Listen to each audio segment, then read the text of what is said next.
ओम नमो भगवते वासुदेवाय। श्रीमद्भागवत महात्म्य अथ प्रथमोध्याय। देवर्षि नारद की भक्ति से भेंट।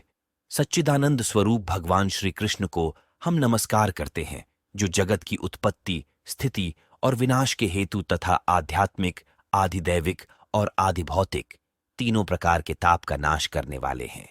जिस समय श्री शुकदेव जी का यज्ञोपवीत संस्कार भी नहीं हुआ था तथा लौकिक वैदिक कर्मों के अनुष्ठान का अवसर भी नहीं आया था, तभी उन्हें अकेले ही संन्यास लेने के लिए घर से जाते देखकर उनके पिता व्यास जी विरह से कातर होकर पुकारने लगे, बेटा बेटा, तुम कहाँ जा रहे हो? उस समय वृक्षों ने तन्मय होने के कारण श्री शुकदेव जी की ओर से उत्तर दिया था, ऐसे सर्वभूत हृदय स्वरूप श्री शुकदेव मुनि को मैं नमस्कार करता हूं। एक बार भगवत कथामृत का रसास्वादन करने में कुशल मुनिवर शौनक जी ने नैमिषारण्य क्षेत्र में विराजमान महामति सूत जी को नमस्कार करके उनसे पूछा। शौनक जी बोले, सूत जी, आपका ज्ञान अज्ञानांधकार को नष्ट करने के लिए करोड़ों सूर्यों के समान है। आप हमारे कानों के लिए रसायन अमृत स्वरूप सार गर्भित कथा कहिए। भक्ति, ज्ञान और वैराग्य से प्राप्त होने वाले महान विवेक की वृद्धि किस प्रकार होती है तथा वैष्णव लोग किस तरह इस माया मोह से अपना पीछा छुड़ाते हैं। इस घोर कलिकाल में जीव प्रायः आसुरी स्वभाव के हो गए हैं। विविध क्लेशों से आक्रांत इन जीवों को शुद्ध बनाने का सर्वश्रेष्ठ उपाय क्या है? सूत जी, आप हमें कोई ऐसा शाश्वत साधन बताइए जो सबसे अधिक कल्याणकारी तथा पवित्र करने वालों में भी पवित्र हो तथा जो भगवान श्री कृष्ण की प्राप्ति करा दे। चिंतामणि केवल लौकिक सुख दे सकती है और कल्प वृक्ष अधिक से अधिक स्वर्गीय संपत्ति दे सकता है, परंतु गुरुदेव प्रसन्न होकर भगवान का योग्य दुर्लभ नित्य वैकुंठ धाम दे देते हैं। सूत जी ने कहा, शौनक जी, तुम्हारे हृदय में भगवान का प्रेम है, इसलिए मैं विचार कर तुम्हें संपूर्ण सिद्धांतों का निष्कर्ष सुनाता हूं, जो जन्म मृत्यु के भय का नाश कर देता है, जो भक्ति प्रवाह को बढ़ाता है और भगवान श्री कृष्ण की प्रसन्नता का प्रधान कारण है। मैं तुम्हें वह साधन बतलाता हूं, उसे सावधान होकर सुनो। श्री शुकदेव जी ने कलयुग में जीवों के कालरूपी सर्प के मुख का ग्रास होने के त्रास का आत्यंतिक नाश करने के लिए श्रीमद्भागवत शास्त्र का प्रवचन किया है। मन की शुद्धि के लिए इससे बढ़कर कोई साधन नहीं है। जब मनुष्य के जन्म जन्मांतर का पुण्य उदय होता है, तभी उसे इस भागवत शास्त्र की प्राप्ति होती है।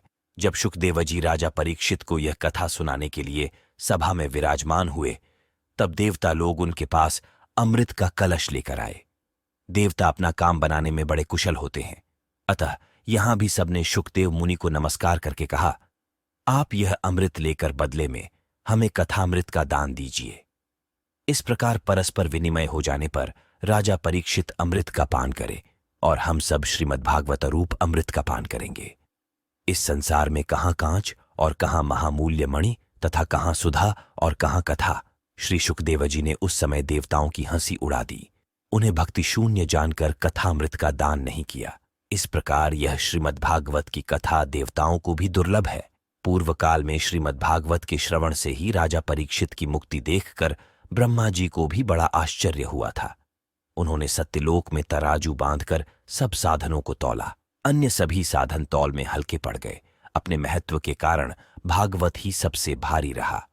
ये देखकर सभी ऋषियों को बड़ा विस्मय हुआ। उन्होंने कलयुग में इस भागवत रूप भागवत शास्त्र को ही पढ़ने सुनने से तत्काल मोक्ष देने वाला निश्चय किया। सप्ताह विधि से श्रवण करने पर यह निश्चय भक्ति प्रदान करता है। पूर्व काल में इसे दयापरायण सनकादि ने देवर्षि नारद को सुनाया था। यद्यपि देवर्षि ने पहले ब्रह्मा जी के मुख से इसे श्रवण कर लिया था, तथापि सप्ताह श्रवण की विधि तो उन्हें सनकादि ने ही बताई थी। शौनक जी ने पूछा, सांसारिक प्रपंच से मुक्त एवं विचरणशील नारद जी का सनकादि के साथ संयोग कहाँ हुआ और विधि विधान के श्रवण में उनकी प्रीति कैसे हुई? सूत जी ने कहा, अब मैं तुम्हें वह भक्तिपूर्ण कथानक सुनाता हूं जो श्री शुकदेव जी ने मुझे अपना अनन्य शिष्य जानकर एकांत में सुनाया था। एक दिन विशालापुरी में वे चारों निर्मल ऋषि सत्संग के लिए आए। वहां उन्होंने नारद जी को देखा। सनकादि ने पूछा, ब्राह्मण, आपका मुख उदास क्यों हो रहा है? आप चिंतातुर कैसे हैं? इतनी जल्दी जल्दी आप कहां जा रहे हैं और आपका आगमन कहां से हो रहा है? इस समय तो आप उस पुरुष के समान व्याकुल जान पड़ते हैं जिसका सारा धन लुट गया हो। आप जैसे आसक्ति रहित पुरुषों के लिए यह उचित नहीं है। इसका कारण बताइए। नारद जी ने कहा, मैं सर्वोत्तम लोक समझकर पृथ्वी में आया था। यहां पुष्कर, प्रयाग, काशी, गोदावरी, हरिद्वार, कुरुक्षेत्र, श्रीरंग और सेतुबंध आदि कई तीर्थों में मैं इधर उधर विचरता रहा, किंतु मुझे कहीं भी मन को संतोष देने वाली शांति नहीं मिली। इस समय अधर्म के सहायक कलियुग ने सारी पृथ्वी को पीड़ित कर रखा है। अब यहां सत्य, तप, शौच, दया, दान आदि कुछ भी नहीं है। बेचारे जीव केवल अपना पेट पालने में लगे हुए हैं। वे असत्यभाषी, आलसी, मंदबुद्धि, भाग्यहीन, उपद्रवग्रस्त हो गए हैं। जो साधु संत कहे जाते हैं वे पूरे पाखंडी हो गए हैं। देखने में तो वे विरक्त हैं, किंतु स्त्री धन आदि सभी का परिग्रह करते हैं। घरों में स्त्रियों का राज्य है, साले सलाहकार बने हुए हैं। लोभ से लोग कन्या विक्रय करते हैं और स्त्री पुरुषों में कलह मचा रहता है। महात्माओं के आश्रम, तीर्थ और नदियों पर यवनों का अधिकार हो गया है। उन दुष्टों ने बहुत से देवालय भी नष्ट कर दिए हैं। इस समय यहां न कोई योगी है, न सिद्ध है, न ज्ञानी है और न सत्कर्म करने वाला ही है। सारे साधन इस समय कलिरूप दावानल से जलकर भस्म हो गए हैं। इस कलयुग में सभी देशवासी बाजारों में अन्न बेचने लगे हैं। ब्राह्मण लोग पैसा लेकर वेद पढ़ाते हैं और स्त्रियां वेश्यावृत्ति से निर्वाह करने लगी हैं। इस तरह कलयुग के दोष देखता और पृथ्वी पर विचरता हुआ मैं यमुना जी के तट पर पहुंचा, जहां भगवान श्री कृष्ण की अनेकों लीलाएं हो चुकी हैं। मुनिवरों, सुनिए, वहां मैंने एक बड़ा आश्चर्य देखा। वहां एक युवती स्त्री खिन्न मन से बैठी थी। उसके पास दो वृद्ध पुरुष अचेत अवस्था में पड़े जोर जोर से सांस ले रहे थे। वह तरुणी उनकी सेवा करती हुई कभी उन्हें चेत कराने का प्रयत्न करती और कभी उनके आगे रोने लगती थी। वह अपने शरीर के रक्षक परमात्मा को दशों दिशाओं में देख रही थी। उसके चारों ओर सैकड़ों स्त्रियां उसे पंखा झल रही थीं और बार बार समझाती जाती थीं। दूर से यह सब चरित्र देखकर मैं कुतूहलवश उसके पास चला गया। मुझे देखकर वह युवती खड़ी हो गई और बड़ी व्याकुल होकर कहने लगी। युवती ने कहा, अजी महात्मा जी, क्षण भर ठहर जाइए और मेरी चिंता को भी नष्ट कर दीजिए। आपका दर्शन तो संसार के सभी पापों को सर्वथा नष्ट कर देने वाला है। आपके वचनों से मेरे दुख की भी बहुत कुछ शांति हो जाएगी। मनुष्य का जब बड़ा भाग्य होता है तभी आपके दर्शन हुआ करते हैं। नारद जी कहते हैं, तब मैंने उस स्त्री से पूछा, देवी, तुम कौन हो? ये दोनों पुरुष तुम्हारे क्या होते हैं और तुम्हारे पास ये कमल नयनी देवियां कौन हैं? तुम हमें विस्तार से अपने दुख का कारण बताओ। युवती ने कहा, मेरा नाम भक्ति है। ये ज्ञान और वैराग्य नामक मेरे पुत्र हैं। समय के फेर से ही ये ऐसे जर्जर हो गए हैं। ये देवियां गंगा जी आदि नदियां हैं। ये सब मेरी सेवा करने के लिए ही आई हैं। इस प्रकार साक्षात देवियों के द्वारा सेवित होने पर भी मुझे सुख शांति नहीं है। तपोधन, अब ध्यान देकर मेरा वृत्तांत सुनिए। मेरी कथा वैसे तो प्रसिद्ध है, फिर भी उसे सुनकर आप मुझे शांति प्रदान करें। मैं द्रविड़ देश में उत्पन्न हुई, कर्नाटक में बढ़ी, कहीं कहीं महाराष्ट्र में सम्मानित हुई, किंतु गुजरात में मुझको बुढ़ापे ने आ घेरा। वहां घोर कलयुग के प्रभाव से पाखंडियों ने मुझे अंग भंग कर दिया। चिरकाल तक यह अवस्था रहने के कारण मैं अपने पुत्रों के साथ दुर्बल और निस्तेज हो गई। अब जब से मैं वृंदावन आई तब से पुनः परम सुंदरी स्वरूपवती नवयुवती हो गई हूं, किंतु सामने पड़े हुए ये दोनों मेरे पुत्र थके मांदे दुखी हो रहे हैं। अब मैं यह स्थान छोड़कर अन्यत्र जाना चाहती हूं। ये दोनों बूढ़े हो गए हैं, इसी दुख से मैं दुखी हूं। मैं तरुणी क्यों और ये दोनों मेरे पुत्र बूढ़े क्यों? हम तीनों साथ साथ रहने वाले हैं, फिर यह विपरीतता क्यों? होना तो यह चाहिए कि माता बूढ़ी हो और पुत्र तरुण। इसी से मैं आश्चर्यचकित चित्त से अपनी इस अवस्था पर शोक करती रहती हूं। आप परम बुद्धिमान एवं योगनिधि हैं, इसका क्या कारण हो सकता है बताइए। नारद जी ने कहा, साध्वी, मैं अपने हृदय में ज्ञान दृष्टि से तुम्हारे संपूर्ण दुख का कारण देखता हूं। तुम्हें विषाद नहीं करना चाहिए। श्री हरि तुम्हारा कल्याण करेंगे। सूत जी कहते हैं, मुनिवर नारद जी ने एक क्षण में ही उसका कारण जानकर कहा।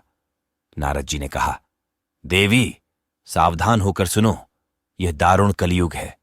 इसी से इस समय सदाचार, योग मार्ग और तप आदि सभी लुप्त हो गए हैं। लोग शठता और दुष्कर्म में लगकर अघासुर बन रहे हैं। संसार में जहां देखो वहीं सत्पुरुष दुख से म्लान हैं और दुष्ट सुखी हो रहे हैं। इस समय जिस बुद्धिमान पुरुष का धैर्य बना रहे वही बड़ा ज्ञानी या पंडित है। पृथ्वी क्रमशः प्रतिवर्ष शेष जी के लिए भार रूप होती जा रही है। अब यह छूने योग्य तो क्या देखने योग्य भी नहीं रह गई है और न इसमें कहीं मंगल ही दिखाई देता है। अब किसी को पुत्रों के साथ तुम्हारा दर्शन भी नहीं होता। विषयानुराग के कारण अंधे बने हुए जीवों से उपेक्षित होकर तुम जर्जर हो रही थी। वृंदावन के संयोग से तुम फिर नवीन तरुणी हो गई हो। अतः यह वृंदावन धाम धन्य है जहां भक्ति सर्वत्र नृत्य कर रही है। परंतु तुम्हारे इन दोनों पुत्रों का यहां कोई ग्राहक नहीं है, इसलिए इनका बुढ़ापा नहीं छूट रहा है। यहां इनको कुछ आत्मसुख की प्राप्ति होने के कारण ये सोते से जान पड़ते हैं। भक्ति ने कहा, राजा परीक्षित ने इस पापी कलयुग को क्यों रहने दिया? इसके आते ही सब वस्तुओं का सार न जाने कहां चला गया। करुणामय श्री हरि से भी यह अधर्म कैसे देखा जाता है? मुने, मेरा यह संदेह दूर कीजिए। आपके वचनों से मुझे बड़ी शांति मिली है। नारद जी ने कहा, बाले, यदि तुमने पूछा है तो प्रेम से सुनो। कल्याणी, मैं तुम्हें सब बताऊंगा और तुम्हारा दुख दूर हो जाएगा। जिस दिन भगवान श्री कृष्ण इस भूलोक को छोड़कर अपने परम धाम को पधारे, उसी दिन से यहां संपूर्ण साधनों में बाधा डालने वाला कलयुग आ गया। दिग्विजय के समय राजा परीक्षित की दृष्टि पड़ने पर कलयुग दीन के समान उनकी शरण में आया। भ्रमर के समान सारग्राही राजा ने यह निश्चय किया कि इसका वध मुझे नहीं करना चाहिए, क्योंकि जो फल तपस्या, योग एवं समाधि से भी नहीं मिलता, कलयुग में वही फल श्री हरि कीर्तन से ही भली भांति मिल जाता है। इस प्रकार सारहीन होने पर भी उसे इस एक ही दृष्टि से सारयुक्त देखकर उन्होंने कलयुग में उत्पन्न होने वाले जीवों के सुख के लिए ही इसे रहने दिया था। इस समय लोगों के कुकर्म में प्रवृत्त होने के कारण सभी वस्तुओं का सार निकल गया है और पृथ्वी के सारे पदार्थ बीजहीन भूसी के समान हो गए हैं। ब्राह्मण केवल अन्न धनादि के लोभवश घर घर एवं जन जन को भागवत की कथा सुनाने लगे हैं, इसलिए कथा का सार चला गया। तीर्थों में नाना प्रकार के अत्यंत घोर कर्म करने वाले नास्तिक और नारकी पुरुष भी रहने लगे हैं, इसलिए तीर्थों का भी प्रभाव जाता रहा। जिनका चित्त निरंतर काम, क्रोध, महान लोभ और तृष्णा से तपता रहता है, वे भी तपस्या का ढोंग करने लगे हैं, इसलिए तप का भी सार निकल गया। मन पर काबू न होने के कारण तथा लोभ, दंभ और पाखंड का आश्रय लेने के कारण एवं शास्त्र का अभ्यास न करने से ध्यान योग का फल मिट गया। पंडितों की यह दशा है कि वे अपनी स्त्रियों के साथ पशु की तरह रमण करते हैं। उनमें संतान पैदा करने की ही कुशलता पाई जाती है। मुक्ति साधन में वे सर्वथा अकुशल हैं। संप्रदायानुसार प्राप्त हुई वैष्णवता भी कहीं देखने में नहीं आती। इस प्रकार जगह जगह सभी वस्तुओं का सार लुप्त हो गया है। यह तो इस युग का स्वभाव ही है, इसमें किसी का दोष नहीं है। इसी से पुंडरीकाक्ष भगवान बहुत समीप रहते हुए भी ये सब सह रहे हैं। सूत जी कहते हैं, शौनक जी, इस प्रकार देवर्षि नारद के वचन सुनकर भक्ति को बड़ा आश्चर्य हुआ। फिर उसने जो कुछ कहा उसे सुनिए। भक्ति ने कहा, देवर्षि, आप धन्य हैं। मेरा बड़ा सौभाग्य था जो आपका समागम हुआ। संसार में साधुओं का दर्शन ही समस्त सिद्धियों का परम कारण है। आपका केवल एक बार का उपदेश धारण करके कयाधु कुमार प्रहलाद ने माया पर विजय प्राप्त कर ली थी। ध्रुव ने भी आपकी कृपा से ही ध्रुपद प्राप्त किया था। आप सर्व मंगलमय और साक्षात श्री ब्रह्मा जी के पुत्र हैं। मैं आपको नमस्कार करती हूं। अथ द्वितीय अध्याय। भक्ति का दुख दूर करने के लिए नारद जी का उद्योग। नारद जी ने कहा, बाले, तुम व्यर्थ ही अपने को क्यों खेद में डाल रही हो? अरे, तुम इतनी चिंतातुर क्यों हो? भगवान श्री कृष्ण के चरण कमलों का चिंतन करो। उनकी कृपा से तुम्हारा सारा दुख दूर हो जाएगा। जिन्होंने कौरवों के अत्याचार से द्रौपदी की रक्षा की थी और गोप सुंदरियों को सनाथ किया था, वे श्री कृष्ण कहीं चले थोड़े ही गए हैं। फिर तुम तो भक्ति हो और सदा उन्हें प्राणों से भी प्यारी हो। तुम्हारे बुलाने पर तो भगवान नीचों के घरों में भी चले जाते हैं। सत्य, त्रेता और द्वापर, इन 3 युगों में ज्ञान और वैराग्य मुक्ति के साधन थे, किंतु कलयुग में तो केवल भक्ति ही मोक्ष की प्राप्ति कराने वाली है। यह सोचकर ही परमानंद चिन्मूर्ति ज्ञान स्वरूप श्रीहरि ने अपने सत्स्वरूप से तुम्हें रचा है। तुम साक्षात श्री कृष्णचंद्र की प्रिया और परम सुंदरी हो। एक बार जब तुमने हाथ जोड़कर पूछा था कि मैं क्या करूं, तब भगवान ने तुम्हें यही आज्ञा दी थी कि मेरे भक्तों का पोषण करो। तुमने भगवान की वह आज्ञा स्वीकार कर ली। इससे तुम पर श्रीहरि बहुत प्रसन्न हुए और तुम्हारी सेवा करने के लिए मुक्ति को तुम्हें दासी के रूप में दे दिया और इन ज्ञान वैराग्य को पुत्रों के रूप में। तुम अपने साक्षात स्वरूप से वैकुंठ धाम में ही भक्तों का पोषण करती हो। भूलोक में तो तुमने उनकी पुष्टि के लिए केवल छाया रूप धारण कर रखा है। तुम मुक्ति, ज्ञान और वैराग्य को साथ लिए पृथ्वी तल पर आईं और सत्ययुग से द्वापर पर्यंत बड़े आनंद से रहीं।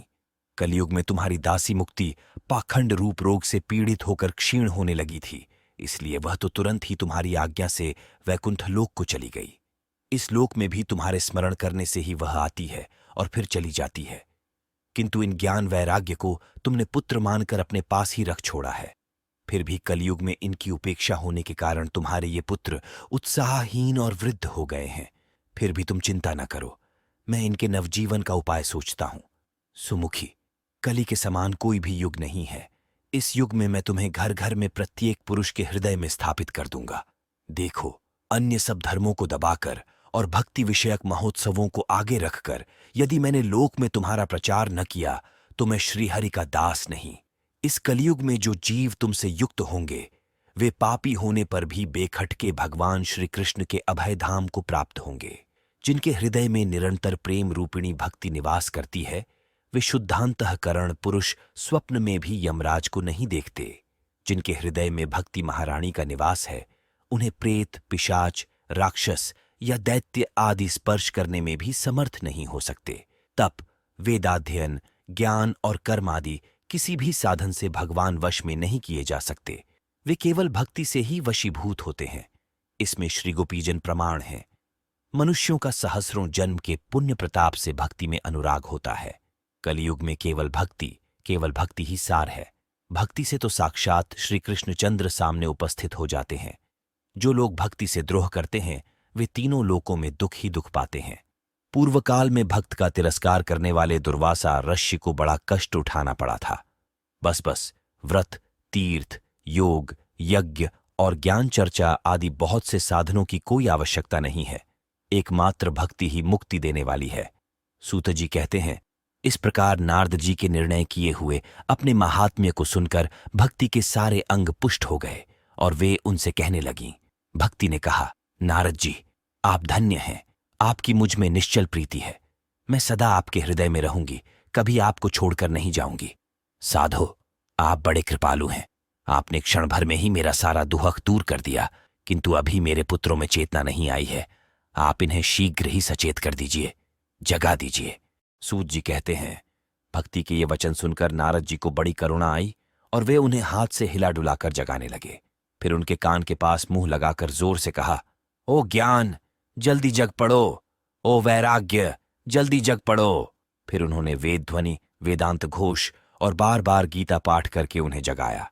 इससे वे जैसे तैसे बहुत जोर लगाकर उठे, किंतु आलस्य के कारण वे दोनों जंभाई लेते रहे, नेत्र उघाड़कर देख भी नहीं सके। उनके बाल बगुलों की तरह सफेद हो गए थे। उनके अंग प्रायः सूखे काठ के समान निस्तेज और कठोर हो गए थे। इस प्रकार भूख प्यास के मारे अत्यंत दुर्बल होने के कारण उन्हें फिर सोते देख नारद जी को बड़ी चिंता हुई और वे सोचने लगे, अब मुझे क्या करना चाहिए? इनकी यह नींद और इससे भी बढ़कर इनकी वृद्धावस्था कैसे दूर हो? शौनक जी, इस प्रकार चिंता करते करते वे भगवान का स्मरण करने लगे। उसी समय यह आकाशवाणी हुई कि अमुने, खेद मत करो, तुम्हारा यह उद्योग निःसंदेह सफल होगा। देवर्षे, इसके लिए तुम एक सत्कर्म करो। वह कर्म तुम्हें संत शिरोमणि महानुभाव बताएंगे। उस सत्कर्म का अनुष्ठान करते ही क्षण भर में इनकी नींद और वृद्धावस्था चली जाएंगी तथा सर्वत्र भक्ति का प्रसार होगा। यह आकाशवाणी वहां सभी को साफ साफ सुनाई दी। इससे नारद जी को बड़ा विस्मय हुआ और वे कहने लगे, मुझे तो इसका कुछ आशय समझ में नहीं आया। नारद जी बोले, इस आकाशवाणी ने भी गुप्त रूप में ही बात कही है। यह नहीं बताया कि वह कौन सा साधन किया जाए जिससे इनका कार्य सिद्ध हो। वे संत न जाने कहाँ मिलेंगे और किस प्रकार उस साधन को बताएंगे। अब आकाशवाणी ने जो कुछ कहा है उसके अनुसार मुझे क्या करना चाहिए? सूत जी कहते हैं, शौनक जी, तब ज्ञान वैराग्य दोनों को वहीं छोड़कर नारद मुनि वहां से चल पड़े और प्रत्येक तीर्थ में जा जाकर मार्ग में मिलने वाले मुनीश्वरों से वह साधन पूछने लगे। उनकी उस बात को सुनते तो सब थे, किंतु उसके विषय में कोई कुछ भी निश्चित उत्तर न देता। किन्हीं ने उसे असाध्य बताया। कोई बोले, इसका ठीक ठीक पता लगना ही कठिन है। कोई सुनकर चुप रह गए और कोई कोई तो अपनी अवज्ञा होने के भय से बात को टाल टूल कर खिसक गए। त्रिलोकी में महान आश्चर्यजनक हाहाकार मच गया। लोग आपस में कानाफूसी करने लगे। भाई, जब वेद ध्वनि, वेदांत घोष और बार बार गीता पाठ सुनाने पर भी भक्ति, ज्ञान और वैराग्य ये तीनों नहीं जगाए जा सके, तब और कोई उपाय नहीं है। स्वयं योगीराज नारद को भी जिसका ज्ञान नहीं है, उसे दूसरे संसारी लोग कैसे बता सकते हैं। इस प्रकार जिन जिन ऋषियों से इसके विषय में पूछा गया, उन्होंने निर्णय करके यही कहा कि यह बात दुस्साध्य ही है। तब नारद जी बहुत चिंतातुर हुए और बदरी वन में आए। ज्ञान वैराग्य को जगाने के लिए वहां उन्होंने यह निश्चय किया कि मैं तप करूंगा। इसी समय उन्हें अपने सामने करोड़ों सूर्यों के समान तेजस्वी सनकादि मुनीश्वर दिखाई दिए। उन्हें देखकर वे मुनिश्रेष्ठ कहने लगे। नारद जी ने कहा, महात्माओं, इस समय बड़े भाग्य से मेरा आप लोगों के साथ समागम हुआ है। आप मुझ पर कृपा करके शीघ्र ही वह साधन बताइए। आप सभी लोग बड़े योगी, बुद्धिमान और विद्वान हैं। आप देखने में 5-5 वर्ष के बालक से जान पड़ते हैं, किंतु हैं पूर्वजों के भी पूर्वज। आप लोग सदा वैकुंठ धाम में निवास करते हैं, निरंतर हरि कीर्तन में तत्पर रहते हैं, भगवल्ली लामृत का रसास्वादन कर सदा उसी में उन्मत्त रहते हैं, और एकमात्र भगवत कथा ही आपके जीवन का आधार है। भगवान ही हमारे रक्षक हैं, यह मंत्र सर्वदा आपके मुख में रहता है। इसी से काल प्रेरित वृद्धावस्था भी आपको बाधा नहीं पहुंचाती। पूर्व काल में आपके भ्रूभंग मात्र से भगवान विष्णु के द्वारपाल जय और विजय तुरंत पृथ्वी पर गिर गए थे, और फिर आपकी ही कृपा से वे पुनः वैकुंठ लोक पहुंच गए। धन्य है, इस समय आपका दर्शन बड़े सौभाग्य से ही हुआ है। मैं बहुत दीन हूं और आप लोग स्वभाव से ही दयालु हैं, इसलिए मुझ पर आपको अवश्य कृपा करनी चाहिए। बताइए, आकाशवाणी ने जिसके विषय में कहा है वह कौन सा साधन है, और मुझे किस प्रकार उसका अनुष्ठान करना चाहिए। आप इसका विस्तार से वर्णन कीजिए। भक्ति, ज्ञान और वैराग्य को किस प्रकार सुख मिल सकता है, और किस तरह इनकी प्रेम पूर्वक सब वर्णों में प्रतिष्ठा की जा सकती है। सनकादि ने कहा, देवर्षि, आप चिंता न करें, मन में प्रसन्न हो। उनके उद्धार का एक सरल उपाय पहले से ही विद्यमान है। नारद जी, आप धन्य हैं। आप विरक्तों के शिरोमणि हैं, श्री कृष्णदासों के शाश्वत पथ प्रदर्शक एवं भक्ति योग के भास्कर हैं। आप भक्ति के लिए जो उद्योग कर रहे हैं, यह आपके लिए कोई आश्चर्य की बात नहीं समझनी चाहिए। भगवान के भक्त के लिए तो भक्ति की सम्यक स्थापना करना सदा उचित ही है। ऋषियों ने संसार में अनेकों मार्ग प्रकट किए हैं, किंतु वे सभी कष्ट साध्य हैं और परिणाम में प्रायः स्वर्ग की ही प्राप्ति कराने वाले हैं। अभी तक भगवान की प्राप्ति कराने वाला मार्ग तो गुप्त ही रहा है। उसका उपदेश करने वाला पुरुष प्रायः भाग्य से ही मिलता है। आपको आकाशवाणी ने जिस सत्कर्म का संकेत किया है, उसे हम बतलाते हैं। आप प्रसन्न और समाहित चित्त होकर सुनिए। नारद जी, द्रव्य यज्ञ, तपोयज्ञ, योग यज्ञ और स्वाध्याय रूप ज्ञान यज्ञ, ये सब तो स्वर्गादि की प्राप्ति कराने वाले कर्म की ही ओर संकेत करते हैं। पंडितों ने ज्ञान यज्ञ को ही सत्कर्म का सूचक माना है। वह श्रीमद्भागवत का पारायण है, जिसका गान शुकादि महानुभावों ने किया है। उसके शब्द सुनने से ही भक्ति, ज्ञान और वैराग्य को बड़ा बल मिलेगा। इससे ज्ञान वैराग्य का कष्ट मिट जाएगा और भक्ति को आनंद मिलेगा। सिंह की गर्जना सुनकर जैसे भेड़िए भाग जाते हैं, उसी प्रकार श्रीमद्भागवत की ध्वनि से कलयुग के सारे दोष नष्ट हो जाएंगे। तब प्रेम रस प्रवाहित करने वाली भक्ति ज्ञान और वैराग्य को साथ लेकर प्रत्येक घर और व्यक्ति के हृदय में क्रीड़ा करेगी। नारद जी ने कहा, मैंने वेद वेदांत की ध्वनि और गीता पाठ करके उन्हें बहुत जगाया, किंतु फिर भी भक्ति, ज्ञान और वैराग्य ये तीनों नहीं जगे। ऐसी स्थिति में श्रीमद्भागवत सुनाने से वे कैसे जगेंगे, क्योंकि उस कथा के प्रत्येक श्लोक और प्रत्येक पद में भी वेदों का ही तो सारांश है। आप लोग शरणागत वत्सल्य हैं तथा आपका दर्शन कभी व्यर्थ नहीं होता, इसलिए मेरा यह संदेह दूर कर दीजिए। इस कार्य में विलंब न कीजिए। सनकादि ने कहा, श्रीमद्भागवत की कथा वेद और उपनिषदों के सार से बनी है, इसलिए उनसे अलग उनकी फलरूपा होने के कारण वह बड़ी उत्तम जान पड़ती है। जिस प्रकार रस वृक्ष की जड़ से लेकर शाखाग्र पर्यंत रहता है, किंतु इस स्थिति में उसका आस्वादन नहीं किया जा सकता, वही जब अलग होकर फल के रूप में आ जाता है, तब संसार में सभी को प्रिय लगने लगता है। दूध में घी रहता ही है, किंतु उस समय उसका अलग स्वाद नहीं मिलता। वही जब उससे अलग हो जाता है तब देवताओं के लिए भी स्वादवर्धक हो जाता है। खांड ईख के ओर छोर और बीच में भी व्याप्त रहती है, तथापि अलग होने पर उसकी कुछ और ही मिठास होती है। ऐसी ही यह भागवत की कथा है। यह भागवत पुराण वेदों के समान है। श्री व्यास देव ने इसे भक्ति, ज्ञान और वैराग्य की स्थापना के लिए प्रकाशित किया है। पूर्व काल में जिस समय वेद वेदांत के पारगामी और गीता की भी रचना करने वाले भगवान व्यास देव खिन्न होकर अज्ञान समुद्र में गोते खा रहे थे, उस समय आपने ही उन्हें 4 श्लोकों में इसका उपदेश किया था। उसे सुनते ही उनकी सारी चिंता दूर हो गई थी। फिर इसमें आपको आश्चर्य क्यों हो रहा है जो आप हमसे प्रश्न कर रहे हैं? आपको उन्हें शोक और दुख का विनाश करने वाला श्रीमद् भागवत पुराण ही सुनाना चाहिए। नारद जी ने कहा, महानुभावों, आपका दर्शन जीव के संपूर्ण पापों को तत्काल नष्ट कर देता है और जो संसार दुखरूप दावानल से तपे हुए हैं उन पर शीघ्र ही शांति की वर्षा करता है। आप निरंतर शेष जी के सहस्र मुखों से गाए हुए भगवत कथामृत का ही पान करते रहते हैं। मैं प्रेम लक्षणा भक्ति का प्रकाश करने के उद्देश्य से आपकी शरण लेता हूं। जब अनेकों जन्मों के संचित पुण्य पुंज का उदय होने से मनुष्य को सत्संग मिलता है, तब वह उसके अज्ञान जनित मोह और मद रूप अंधकार का नाश करके विवेक उदय होता है। हठ तृतीय अध्याय, भक्ति के कष्ट की निवृत्ति। नारद जी कहते हैं, अब मैं भक्ति, ज्ञान और वैराग्य को स्थापित करने के लिए प्रयत्न पूर्वक श्री सुखदेव जी के कहे हुए भागवत शास्त्र की कथा द्वारा उज्ज्वल ज्ञान यज्ञ करूंगा। यह यज्ञ मुझे कहाँ करना चाहिए? आप इसके लिए कोई स्थान बता दीजिए। आप लोग वेद के पारगामी हैं, इसलिए मुझे इस शुक शास्त्र की महिमा सुनाइए। यह भी बताइए कि श्रीमद् भागवत की कथा कितने दिनों में सुनानी चाहिए और उसके सुनने की विधि क्या है? सनकादि बोले, नारद जी, आप बड़े विनीत और विवेकी हैं। सुनिए, हम आपको ये सब बातें बताते हैं। हरिद्वार के पास आनंद नाम का एक घाट है। वहां अनेकों ऋषि रहते हैं तथा देवता और सिद्ध लोग भी उसका सेवन करते रहते हैं। भांति भांति के वृक्ष और लताओं के कारण वह बड़ा सघन है और वहां बड़ी कोमल नवीन बालू बिछी हुई है। वह घाट बड़ा ही सुरम्य और एकांत प्रदेश में है। वहां हर समय सुनहले कमलों की सुगंध आया करती है।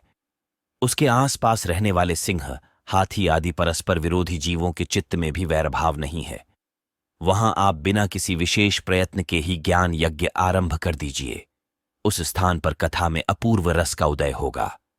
भक्ति भी अपनी आंखों के ही सामने निर्बल और जरा जीर्ण अवस्था में पड़े हुए ज्ञान और वैराग्य को साथ लेकर वहां आ जाएगी। क्योंकि जहां भी श्रीमद् भागवत की कथा होती है, वहां ये भक्ति आदि अपने आप पहुंच जाते हैं। वहां कानों में कथा के शब्द पड़ने से ये तीनों तरुण हो जाएंगे।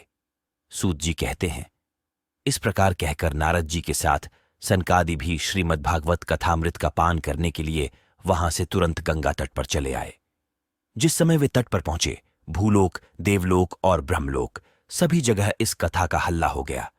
जो जो भगवत कथा के रसिक विष्णु भक्त थे, वे सभी श्रीमद् भागवतामृत का पान करने के लिए सबसे आगे दौड़ दौड़ कर आने लगे।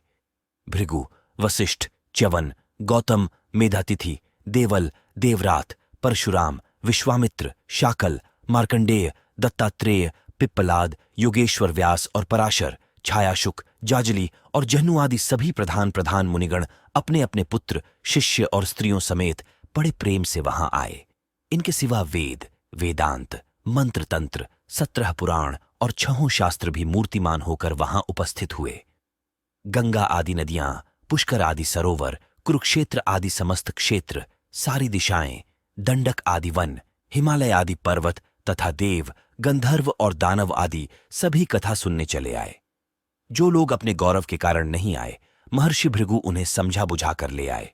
तब कथा सुनाने के लिए दीक्षित होकर श्री कृष्ण परायण सनकादि नारद जी के दिए हुए श्रेष्ठ आसन पर विराजमान हुए। उस समय सभी श्रोताओं ने उनकी वंदना की।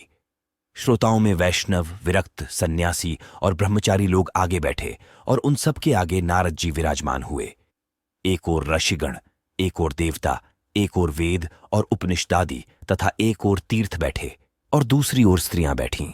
उस समय सब ओर जय जयकार, नमस्कार और शंखों का शब्द होने लगा और अबीर, गुलाल, खील एवं फूलों की खूब वर्षा होने लगी। कोई कोई देवश्रेष्ठ तो विमानों पर चढ़कर वहां बैठे हुए सब लोगों पर कल्प वृक्ष के पुष्पों की वर्षा करने लगे।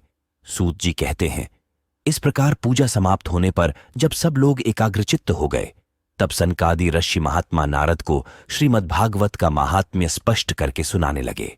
सनकादि ने कहा, अब हम आपको इस भागवत शास्त्र की महिमा सुनाते हैं। इसके श्रवण मात्र से मुक्ति हाथ लग जाती है।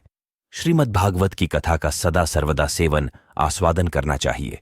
इसके श्रवण मात्र से श्रीहरि हृदय में आविराजते हैं। इस ग्रंथ में 18,000 श्लोक और 12 स्कंध हैं तथा श्री शुकदेव और राजा परीक्षित का संवाद है। आप यह भागवत शास्त्र ध्यान देकर सुनिए। यह जीव तभी तक अज्ञानवश इस संसार चक्र में भटकता है जब तक क्षण भर के लिए भी कानों में इस शुक शास्त्र की कथा नहीं पड़ती। बहुत से शास्त्र और पुराण सुनने से क्या लाभ है, इससे तो व्यर्थ का भ्रम बढ़ता है।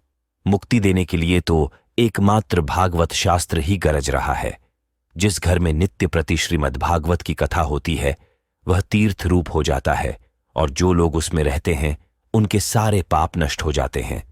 हजारों अश्वमेध और सैकड़ों वाजपेय यज्ञ इस शुकशास्त्र की कथा का 16वां अंश भी नहीं हो सकते। तपोधनों, जब तक लोग अच्छी तरह श्रीमद्भागवत का श्रवण नहीं करते तभी तक उनके शरीर में पाप निवास करते हैं। फल की दृष्टि से इस शुकशास्त्र कथा की समता गंगा, गया, काशी, पुष्कर या प्रयाग कोई तीर्थ भी नहीं कर सकता। यदि आपको परम गति की इच्छा है तो अपने मुख से ही श्रीमद्भागवत के आधे अथवा चौथाई श्लोक का भी नित्य नियम पूर्वक पाठ कीजिए।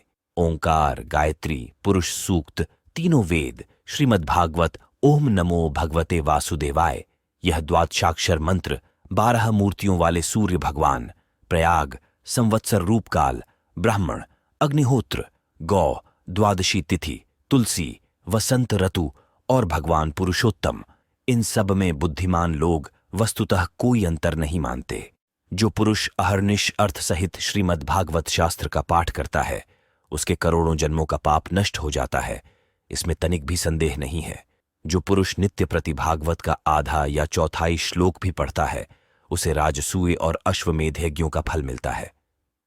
नित्य भागवत का पाठ करना, भगवान का चिंतन करना, तुलसी को सींचना और गौ की सेवा करना, ये चारों समान हैं। जो पुरुष अंत समय में श्रीमद्भागवत का वाक्य सुन लेता है उस पर प्रसन्न होकर भगवान उसे वैकुंठ धाम देते हैं। जो पुरुष इसे सोने के सिंहासन पर रखकर विष्णु भक्त को दान करता है वह अवश्य ही भगवान का सायुज्य प्राप्त करता है। जिस दुष्ट ने अपनी सारी आयु में चित्त को एकाग्र करके श्रीमद्भागवतामृत का थोड़ा सा भी रसास्वादन नहीं किया उसने तो अपना सारा जन्म चांडाल और गधे के समान व्यर्थ ही गंवा दिया। वह तो अपनी माता को प्रसव पीड़ा पहुंचाने के लिए ही उत्पन्न हुआ। जिसने इस शुकशास्त्र के थोड़े से भी वचन नहीं सुने वह पापात्मा तो जीता हुआ ही मुर्दे के समान है। पृथ्वी के भारस्वरूप उस पशुतुल्य मनुष्य को धिक्कार है। यूं स्वर्गलोक में देवताओं में प्रधान इंद्रादि कहा करते हैं। संसार में श्रीमद्भागवत की कथा का मिलना अवश्य ही कठिन है। जब करोड़ों जन्मों का पुण्य होता है तभी इसकी प्राप्ति होती है। नारद जी, आप बड़े ही बुद्धिमान और योगनिधि हैं। आप प्रयत्नपूर्वक कथा का श्रवण कीजिए। इसे सुनने के लिए दिनों का कोई नियम नहीं है। इसे तो सर्वदा ही सुनना अच्छा है। इसे सत्य भाषण और ब्रह्मचर्य पालन पूर्वक सर्वदा ही सुनना श्रेष्ठ माना गया है। किंतु कलयुग में ऐसा होना कठिन है। इसलिए इसकी शुकदेव जी ने जो विशेष विधि बताई है वह जान लेनी चाहिए। कलयुग में बहुत दिनों तक चित्त की वृत्तियों को वश में रखना, नियमों में बंधे रहना और किसी पुण्य कार्य के लिए दीक्षित रहना कठिन है। इसलिए सप्ताह श्रवण की विधि है। श्रद्धापूर्वक कभी भी श्रवण करने से अथवा माघ मास में श्रवण करने से जो फल होता है वही फल श्री शुकदेव जी ने सप्ताह श्रवण में निर्धारित किया है। मन के असंयम, रोगों की बहुलता और आयु की अल्पता के कारण तथा कलयुग में अनेकों दोषों की संभावना से ही सप्ताह श्रवण का विधान किया गया है। जो फल तप, योग और समाधि से भी प्राप्त नहीं हो सकता वह सर्वांग रूप में सप्ताह श्रवण से सहज में ही मिल जाता है। सप्ताह श्रवण यज्ञ से बढ़कर है, व्रत से बढ़कर है, तप से कहीं बढ़कर है, तीर्थ सेवन से तो सदा ही बड़ा है, योग से बढ़कर है, यहां तक कि ध्यान और ज्ञान से भी बढ़कर है। अजी, इसकी विशेषता का कहां तक वर्णन करें? यह तो सभी से बढ़ चढ़कर है। शौनक जी ने पूछा, सूत जी, यह तो आपने बड़े आश्चर्य की बात कही। अवश्य ही यह भागवत पुराण योगवेत्ता ब्रह्मा जी के भी आदिकारण श्री नारायण का निरूपण करता है, परंतु यह मोक्ष की प्राप्ति में ज्ञानादि सभी साधनों का तिरस्कार करके इस युग में उनसे भी कैसे बढ़ गया। सूत जी ने कहा, शौनक जी, जब भगवान श्री कृष्ण इस धराधाम को छोड़कर अपने नित्य धाम को जाने लगे, तब उनके मुखारविंद से एकादश स्कंध का ज्ञानोपदेश सुनकर भी उद्धव जी ने पूछा। उद्धव जी बोले, गोविंद, अब आप तो अपने भक्तों का कार्य करके परम धाम को पधारना चाहते हैं, किंतु मेरे मन में एक बड़ी चिंता है, उसे सुनकर आप मुझे शांत कीजिए। अब घोर कलिकाल आया ही समझिए, इसीलिए संसार में फिर अनेकों दुष्ट प्रकट हो जाएंगे। उनके संसर्ग से जब अनेकों सत्पुरुष भी उग्र प्रकृति के हो जाएंगे, तब उनके भार से दबकर ये गोरूपिणी पृथ्वी किसकी शरण में जाएगी। कमल नयन, मुझे तो आपको छोड़कर इसकी रक्षा करने वाला कोई दूसरा नहीं दिखाई देता, इसलिए भक्त वत्सल, आप साधुओं पर कृपा करके यहां से मत जाइए। भगवन, आपने निराकार और चिन्मात्र होकर भी भक्तों के लिए ही तो यह सगुण रूप धारण किया है, फिर भला आपका वियोग होने पर वे भक्तजन पृथ्वी पर कैसे रह सकेंगे। निर्गुणोपासना में तो बड़ा कष्ट है, इसीलिए कुछ और विचार कीजिए। प्रभास क्षेत्र में उद्धव जी के ये वचन सुनकर भगवान सोचने लगे कि भक्तों के अवलंब के लिए मुझे क्या व्यवस्था करनी चाहिए। शौनक जी, तब भगवान ने अपनी सारी शक्ति भागवत में रख दी। वे अंतर्धान होकर इस भागवत समुद्र में प्रवेश कर गए, इसलिए यह भगवान की साक्षात शब्दमयी मूर्ति है। इसके सेवन, श्रवण, पाठ अथवा दर्शन से ही मनुष्य के सारे पाप नष्ट हो जाते हैं। इसी से इसका सप्ताह श्रवण सबसे बढ़कर माना गया है, और कलयुग में तो अन्य सब साधनों को छोड़कर यही प्रधान धर्म बताया गया है। कलिकाल में यही ऐसा धर्म है जो दुख, दरिद्रता, दुर्भाग्य और पापों की सफाई कर देता है तथा काम क्रोधादि शत्रुओं पर विजय दिलाता है। अन्यथा भगवान की इस माया से पीछा छुड़ाना देवताओं के लिए भी कठिन है, मनुष्य तो इसे छोड़ ही कैसे सकते हैं। अतः इससे छूटने के लिए भी सप्ताह श्रवण का विधान किया गया है। सूत जी कहते हैं, शौनक जी, जिस समय सनकादि मुनीश्वर इस प्रकार सप्ताह श्रवण की महिमा का बखान कर रहे थे, उस सभा में एक बड़ा आश्चर्य हुआ। उसे मैं तुम्हें बतलाता हूं, सुनो। वहां तरुणावस्था को प्राप्त हुए अपने दोनों पुत्रों को साथ लिए विशुद्ध प्रेम रूपा भक्ति बार बार श्री कृष्ण, गोविंद, हरे मुरारे, हे नाथ नारायण, वासुदेव आदि भगवन नामों का उच्चारण करती हुई अकस्मात प्रकट हो गईं। सभी सदस्यों ने देखा कि परम सुंदरी भक्ति रानी भागवत के अर्थों का आभूषण पहने वहां पधारी। मुनियों की उस सभा में सभी यह तर्क वितर्क करने लगे कि ये यहां कैसे आईं, कैसे प्रविष्ट हुईं। तब सनकादि ने कहा, ये भक्ति देवी अभी अभी कथा के अर्थ से निकली है। उनके ये वचन सुनकर भक्ति ने अपने पुत्रों समेत अत्यंत विनम्र होकर सनत कुमार जी से कहा। भक्ति बोली, मैं कलियुग में नष्ट प्राय हो गई थी, आपने कथामृत से सींचकर मुझे फिर पुष्ट कर दिया। अब आप यह बताइए कि मैं कहाँ रहूं। यह सुनकर सनकादि ने उससे कहा, तुम भक्तों को भगवान का स्वरूप प्रदान करने वाली, अनन्य प्रेम का संपादन करने वाली और संसार रोग को निर्मूल करने वाली हो, अतः तुम धैर्य धारण करके नित्य निरंतर विष्णु भक्तों के हृदयों में ही निवास करो।